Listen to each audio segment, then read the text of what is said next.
7 000 $. C'est la somme que peut vous soutirer une mauvaise moto. Parfois, avant même d'avoir parcouru 20 000 miles. Vous croyez à la précision allemande? Au savoir-faire américain? À la passion italienne? Détrompez-vous. Car les pompes à huile lâchent sans prévenir, les moteurs surchauffant lors des longs trajets et les motos calent en pleine autoroute, laissant les motards en panne et sans le sou. Et voici le pire. Ces pannes concernent des marques que les motards croyaient indestructibles. Accrochez-vous, car à la fin de cette liste, vous connaîtrez les 10 motos les plus susceptibles de vous trahir et de vider votre compte en banque. Numéro 10. Harley-Davidson Street Glide. Parmi les modèles touring de Harley-Davidson, la Street Glide semblait être la moto de tous les passionnés, jusqu'à ce que ses propriétaires découvrent le prix caché de cette fidélité. Pour beaucoup, elle symbolise la liberté, l'héritage et la fierté de posséder une machine imprégnée de plusieurs décennies d'identité américaine. Pourtant, sous son emblématique carénage Batwing et son allure touring si caractéristique, elle réservait bien des surprises aux motards. Au cœur de cette moto se trouvait le moteur Twin Cam 103, développant environ 75 chevaux. Le couple, légèrement inférieur à 135 Nm, offrait le couple à bas régime si précieux pour les motards adeptes du tourisme sur les longues routes dégagées. Harley-Davidson avait associé ce moteur à une boîte de vitesse à 6 rapports, conçue pour une conduite souple sur autoroute tout en garantissant de franches accélérations en cas de besoin. Pour de nombreux acheteurs, cette combinaison représentait l'alliance parfaite entre tradition et modernité. Harley-Davidson a équipé la Street Glide d'un système de freinage combiné, associant 2 disques à l'avant à un unique disque à l'arrière. L'ABS était disponible en option, offrant une sécurité accrue par mauvais temps ou en cas d'urgence. Sur le papier, elle promettait une sécurité à la hauteur de sa puissance. La suspension était assurée par une fourche télescopique classique à l'avant et 2 amortisseurs à l'arrière. Harley-Davidson privilégiait le confort et la stabilité, 2 qualités essentielles pour une moto de tourisme conçue pour transporter ses motards sur des milliers de kilomètres d'autoroute. Avec un poids de près de 365 kg en ordre de marche, la Street Glide imposait le respect, tandis que son cadre bas la rendait maniable. Sa hauteur de selle de 66,4 cm la rendait accessible même aux pilotes de petite taille. Son prix, avoisinant les 20 000 $, la positionnait comme une routière américaine haut de gamme. Ces chiffres laissaient entrevoir une moto fiable, puissante et taillée pour les longs trajets. Ses équipements de tourisme, son ergonomie confortable et sa capacité de rangement renforçaient encore son attrait auprès des motards, recherchant une moto polyvalente. Nombreux furent ceux qui la choisirent comme porte d'entrée dans la gamme des routières Harley-Davidson, misant sur des performances à toute épreuve et un style classique. Mais l'essai lui-même a révélé des problèmes plus profonds. Des défaillances de la pompe à huile ont affecté ce modèle, laissant les propriétaires avec une pression d'huile dangereusement basse et des moteurs au bord de la panne catastrophique. Surchauffe, panne soudaine et factures de réparation dépassant les 3 000 $ ont laissé de nombreux propriétaires en difficulté. Mais le pire, c'est quand même les légendes du tourisme haut de gamme déçoivent. Exactement ce qui est arrivé au fleuron des motos d'aventure de BMW. Numéro 9. BMW R 1200 GS. Les motards aventuriers voyaient en la R 1200 GS la machine capable de conquérir des continents, mais des problèmes de fiabilité ont transformé leur rêve de liberté en facture et panne. Pour beaucoup, la R 1200 GS incarnait le rêve de traverser les continents avec pour seul bagage un réservoir d'essence, une tente et une confiance absolue dans la qualité de fabrication allemande. Cette confiance, cependant, fut mise à rude épreuve. Son moteur boxer, refroidi par air et liquide, affichait une cylindrée de 1170 Dakisati cm3, développant environ 125 chevaux et un couple d'un peu plus de 122 Nm.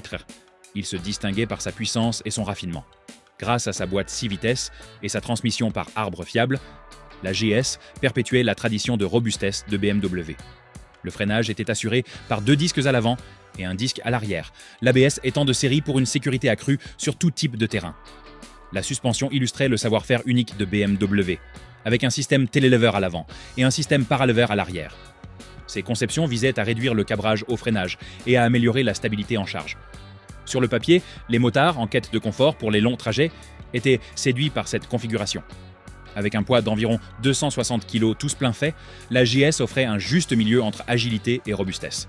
Sa selle haute de 85-500 mm renforçait son allure de baroudeuse et exigeait de l'assurance de la part des pilotes de petite taille. Son prix de départ avoisinait les 16 000 $, la plaçant dans le segment haut de gamme, avant même les options. Sur le papier, ces chiffres expliquaient l'engouement des motards pour la GS. Elle alliait confort de conduite et fiabilité tout-terrain, et embarquait des technologies garantissant sécurité et sérénité. L'excellence technique traditionnelle de BMW offrait aux acheteurs l'assurance d'un modèle conçu pour les longs voyages. Mais sur la route, la réalité se révéla bien plus crue. Culasse fissurée, défaillance prématurée de la pompe à essence et vibrations dépassant le ronronnement habituel du moteur boxer ont exaspéré les motards. Pour certains, les problèmes sont apparus avant même d'avoir parcouru 32 000 km. Les réparations dépassaient souvent les 5 000 $, et l'usure accrue de l'embrayage ainsi que des problèmes électriques sont venus aggraver la situation. Alors que la GS trébuchait sous son propre poids, Ducati visait la perfection high-tech et créait un nouvel ensemble de problèmes avec la Multistrada Feefur. Si cette liste vous parle, n'hésitez pas à liker cette vidéo. Laissez un commentaire ci-dessous pour nous raconter la facture de réparation la plus salée que vous ayez jamais eue. Ce sont les témoignages de motards comme vous qui font la force de cette communauté. Numéro 8. Ducati Multistrada V4. Ducati avait promis que la Multistrada V4 serait l'avenir du tourisme d'aventure. Mais les motards ont plutôt eu droit à un rappel que la haute technologie peut aussi rimer avec risques élevés. En 2021, Ducati dévoilait la version V4, la présentant comme le futur de la performance polyvalente. Les motards étaient séduits par le prestige du moteur Gran Turismo V4 et l'affirmation audacieuse que cette machine était prête à affronter tous les types de routes. Au cœur de la moto se trouvait un V4 de 1156 cm3, développant une puissance impressionnante de 170 chevaux. Son couple, légèrement inférieur à 125 Nm, lui conférait une accélération fulgurante, rendant les dépassements aisés et l'ascension des routes de montagne escarpées d'une facilité déconcertante. Cette puissance était transmise par une boîte de vitesse à 6 rapports, associée à une électronique de pointe, offrant au pilote un contrôle adaptatif. Ducati avait équipé la moto d'étrier Brembo Stilma, mordant 2 disques à l'avant et un disque unique à l'arrière, le tout étant complété par un système de freinage anti-blocage, sophistiqué en virage. La suspension était gérée par des unités Skyhook électroniques, offrant des ajustements automatiques d'amortissement adaptés à tous les types de terrain. Sur le papier, elle promettait un confort et une maîtrise optimaux, que ce soit sur une autoroute lisse ou un chemin de gravier accidenté.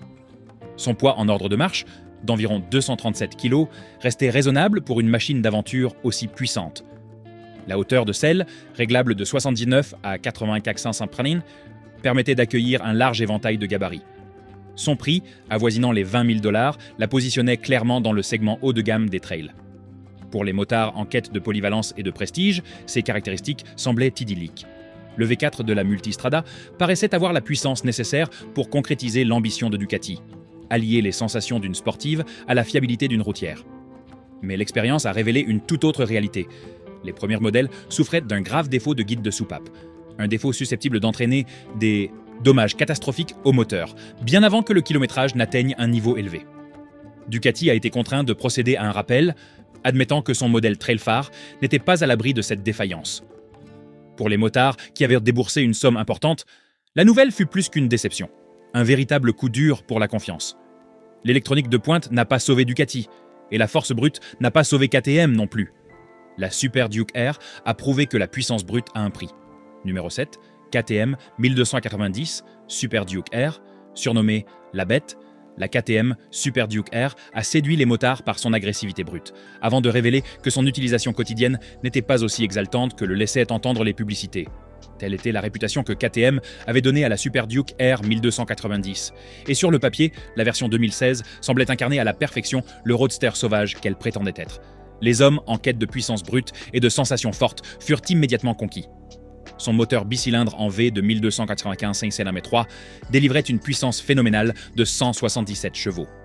Le couple culminait à un peu plus de 133 Nm, des chiffres qui promettaient une machine capable de dominer les lignes droites et de sortir des virages avec une autorité impressionnante.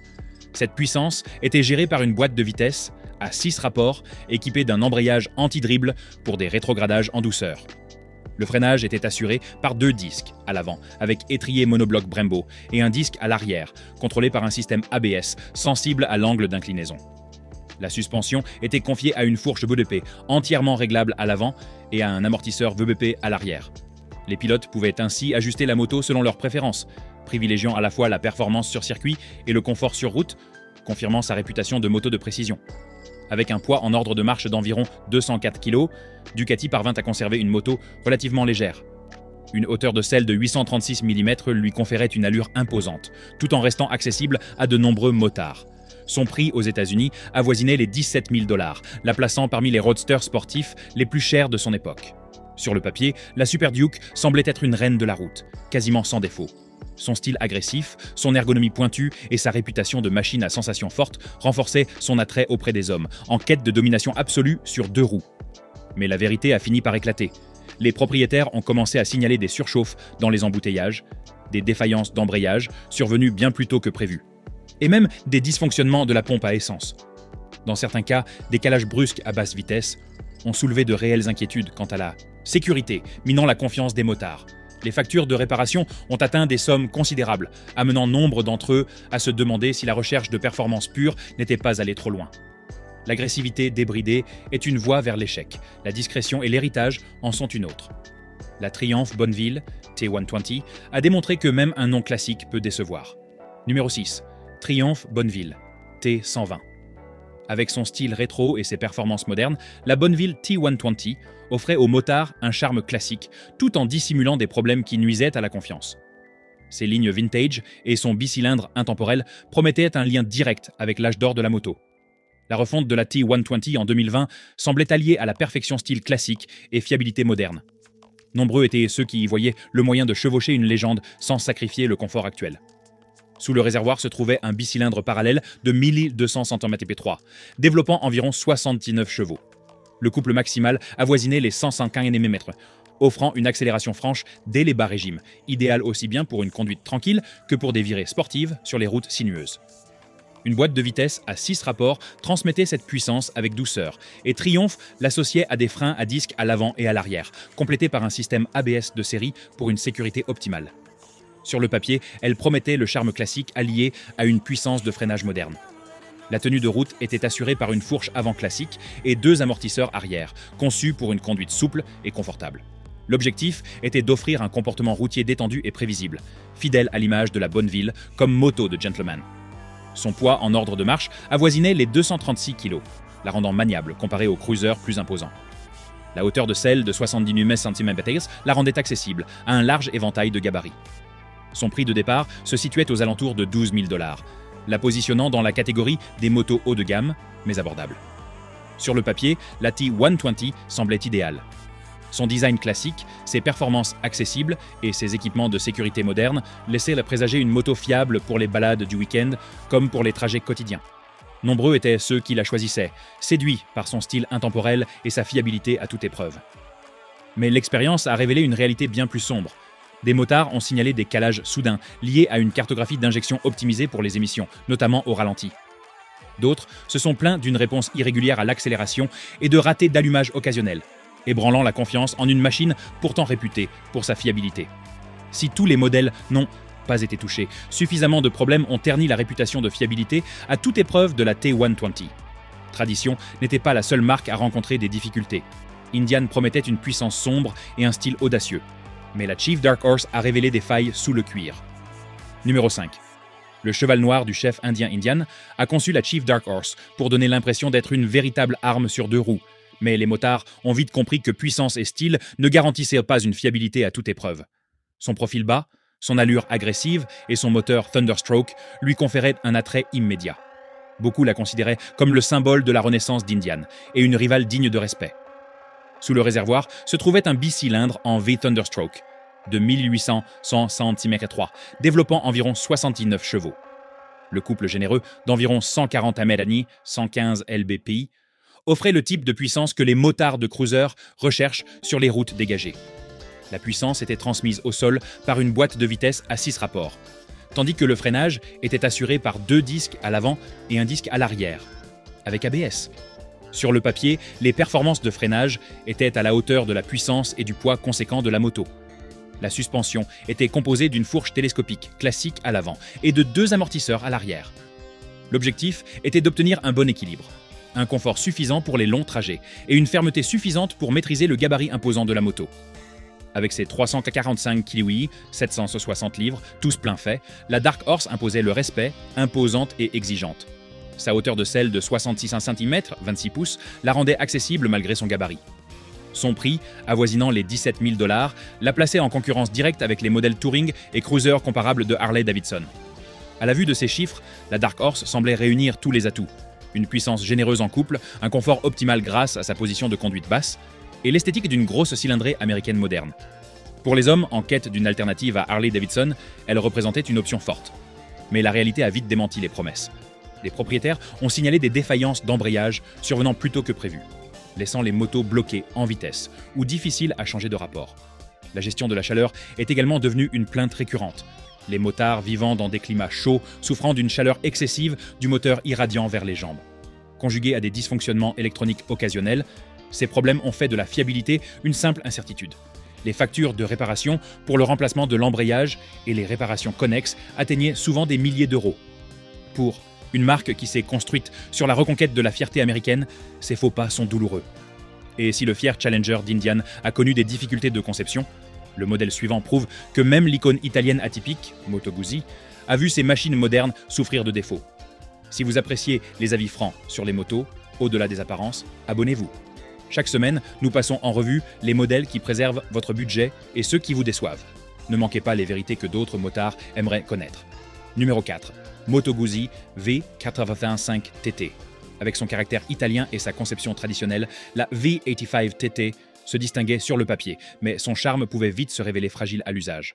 Son style italien, son bicylindre en V transversal et sa réputation d'originalité lui ont immédiatement valu un statut culte. En concession, elle semblait marquer le retour de Moto Guzzi sur le segment des trails. Son moteur bicylindre en V transversal, refroidi par air, affichait une cylindrée de 853 cm3. La puissance avoisinait les 80 chevaux, avec un couple maximal d'un peu plus de 8 Nm. Elle n'était pas conçue pour dominer la concurrence, mais pour offrir des performances constantes et exploitables dans une grande variété de conditions. La transmission à 6 vitesses, assurée par un arbre de transmission, était un atout majeur pour les motards soucieux de réduire l'entretien par rapport aux chaînes.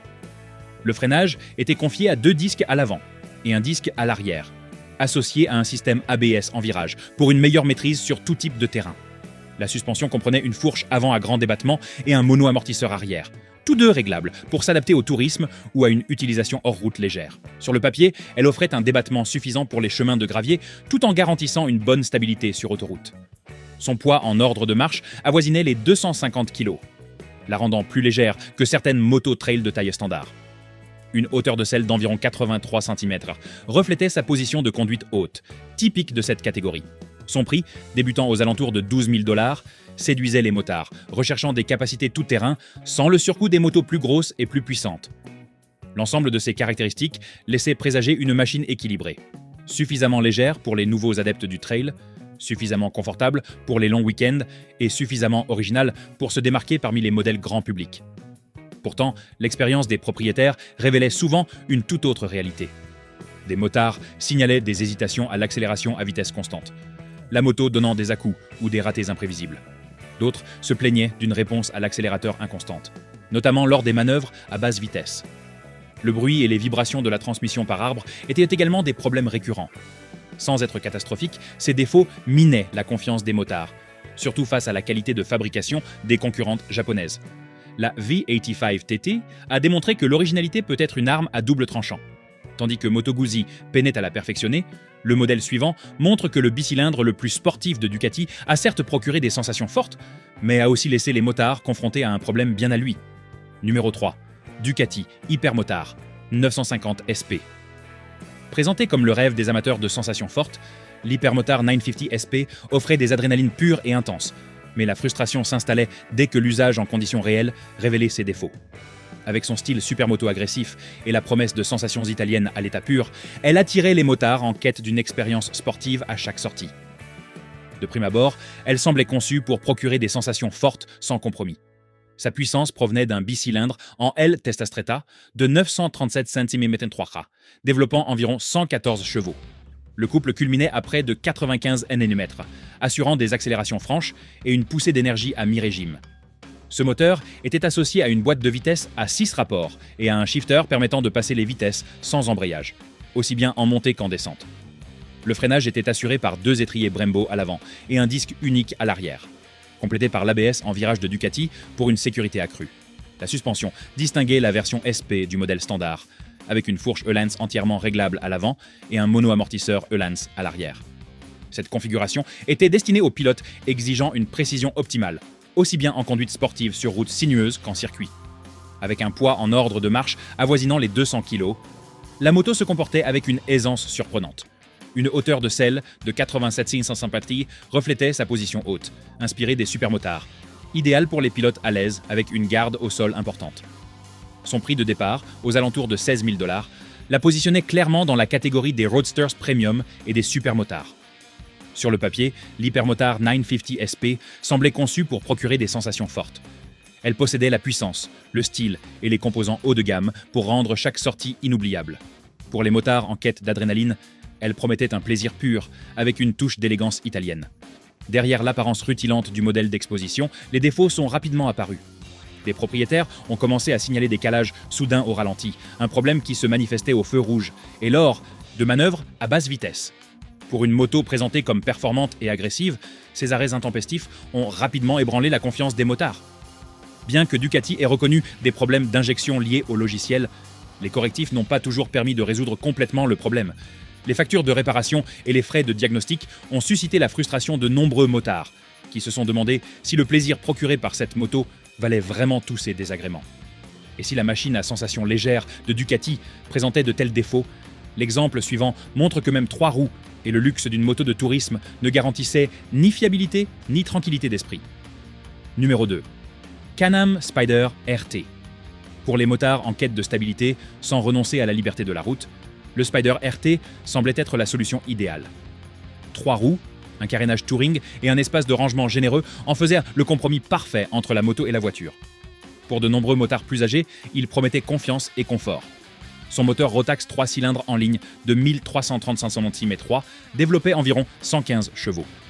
Le couple atteignait près de 122 Nm, lui assurant une accélération franche malgré son gabarit imposant. Une transmission semi-automatique à 6 rapports transmettait la puissance à la roue arrière, avec une marche arrière électronique pour plus de commodité. Le freinage était assuré par un système à 3 disques avec commande intégrée. Le tout relié à un système anti-blocage des roues, ABS, performant pour une puissance de freinage constante. La suspension avant était composée de doubles triangles avec barre anti-roulis, tandis que la suspension arrière comportait un bras oscillant et un mono-amortisseur réglable.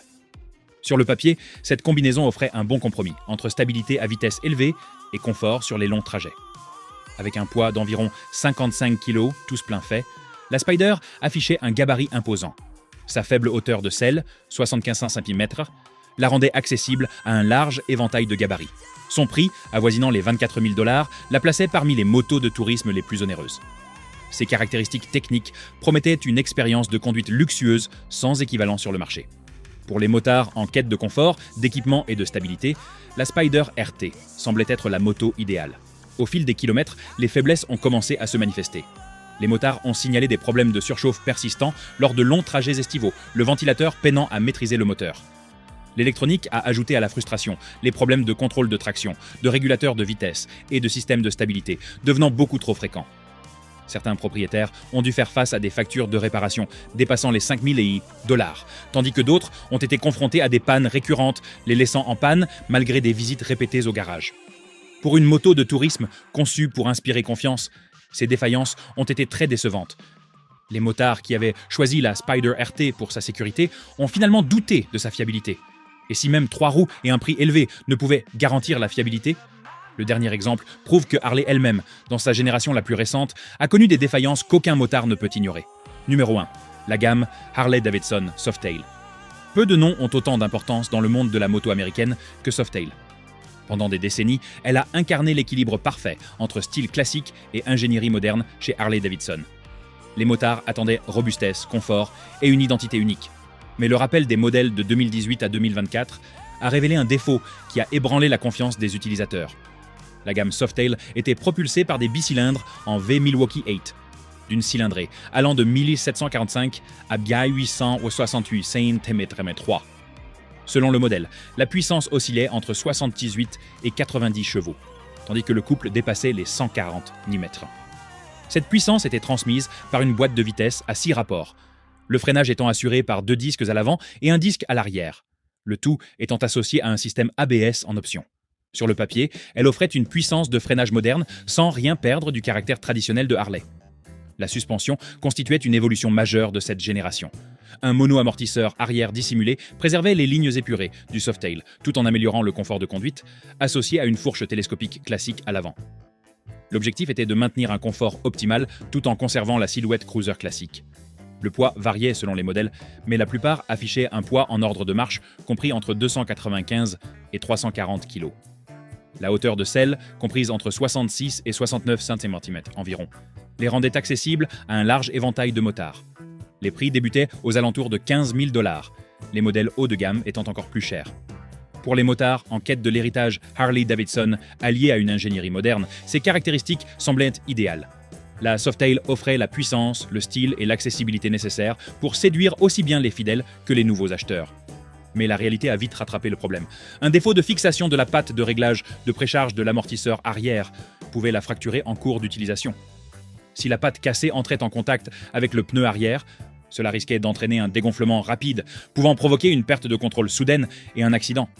Plus de 82 000 Softail ont été rappelés, obligeant leurs propriétaires à retourner chez les concessionnaires et soulevant des questions quant à la qualité du contrôle qualité au sein de la gamme phare de Harley-Davidson. Pour une famille de motos considérée comme l'épine dorsale de la marque, cet échec a eu des conséquences bien plus graves que de simples chiffres. Il a prouvé que même les dernières innovations techniques de Harley-Davidson présentèrent des failles qu'aucun motard ne pouvait ignorer. Vous venez de découvrir ces motos qui promettaient la liberté, mais qui ont laissé leur motard sur la paille, le portefeuille vide. Si votre moto figure dans cette liste, rappelez-vous, vous n'êtes pas seul. Des milliers d'autres ont subi la même déception. À vous de jouer. Lesquelles de ces machines méritaient un meilleur sort et lesquelles devraient être oubliées à jamais? Partagez votre avis dans les commentaires et abonnez-vous dès aujourd'hui pour des analyses franches sur les motos qui inspirent confiance ou qui trahissent votre confiance.